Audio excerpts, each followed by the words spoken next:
When we put all our spiritual eggs in one basket, I think they're at risk. Therefore, our spiritual life needs to be diverse. Diversification creates more opportunities to encounter Christ. So why would we not want to pray in as many different ways and in many different contexts as possible? Our spiritual lives can be enriched and lived in gathered church at buildings, for sure, of course.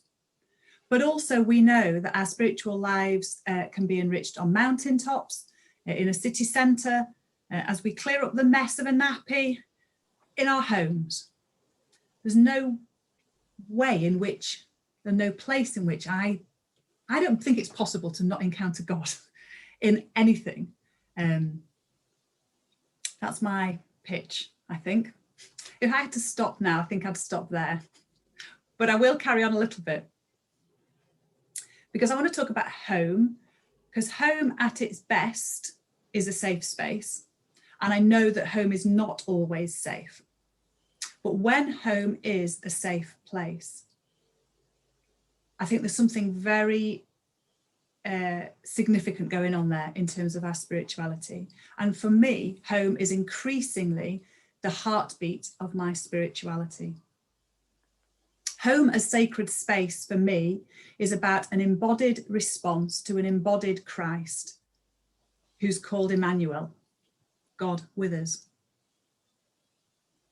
So an embodied spirituality is, amongst other things, lived, incarnational, vulnerable, grounded, known, participatory, accessible, and ordinary.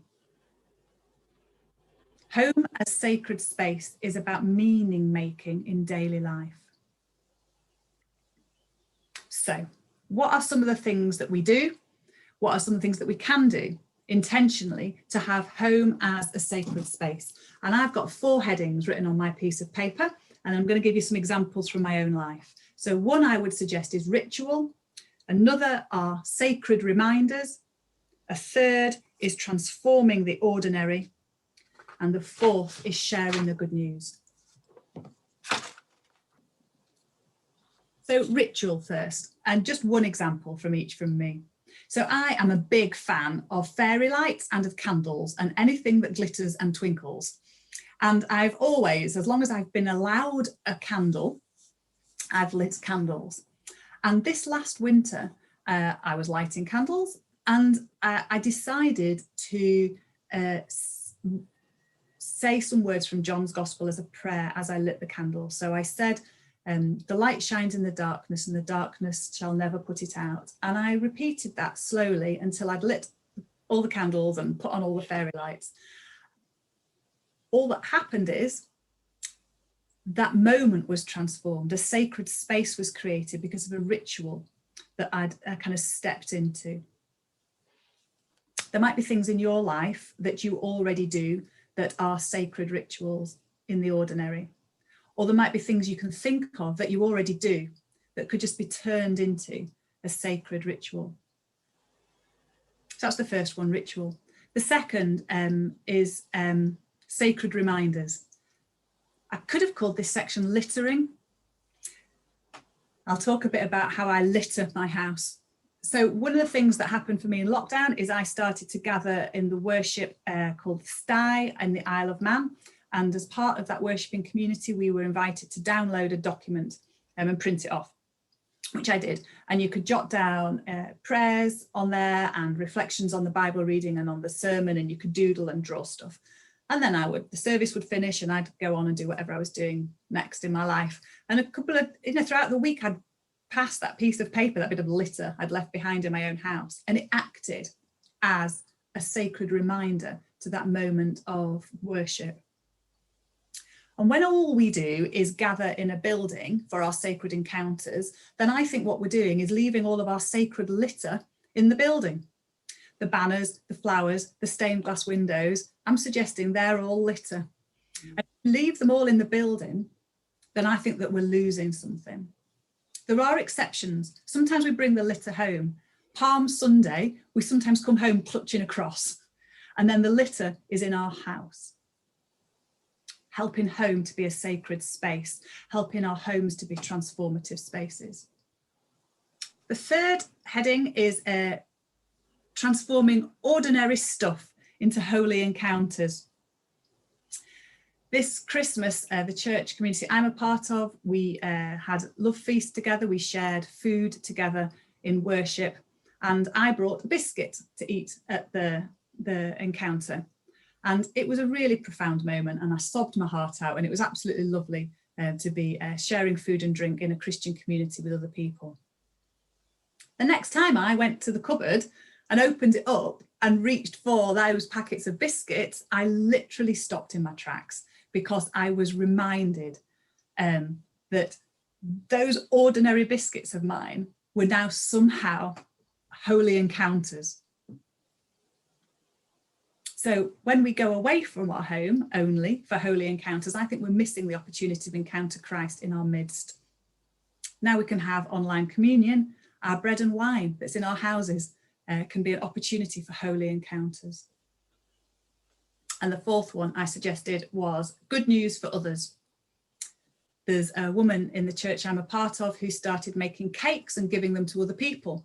And she called it Caring Cakes, and she designed a little sticker that she put on the boxes, and it says what does it say? It says made with love. I thought this was gorgeous, and so I started joining in the Caring Cakes world with her. And when I'm making a cake or I'm making some bread, I am making it as an act of love for somebody else. And as I'm doing that, I encounter Christ. And then in the pastoral encounter with the other person who I give it to, that becomes, I believe, good news for them. So all those are examples from lockdown, or various lockdowns that we've been through here in the Northwest. We've not really been out of lockdown. I've got loads of examples I could have given you prior to this of home as sacred space, but I think those are the most pertinent at this time, because I think context is important. And the pandemic has clarified for me that home is sacred space, and has given me space to be able to formulate words to express what I was already living and what I was already longing to live more. I've been concerned for years that gathered church is taking too much of my and your energy. I've been concerned that our go-to thinking is about bringing people to us, about taking people away from their daily lives. My calling and my passion is about living my life and enabling others to live their faith and their spirituality in their lived lives.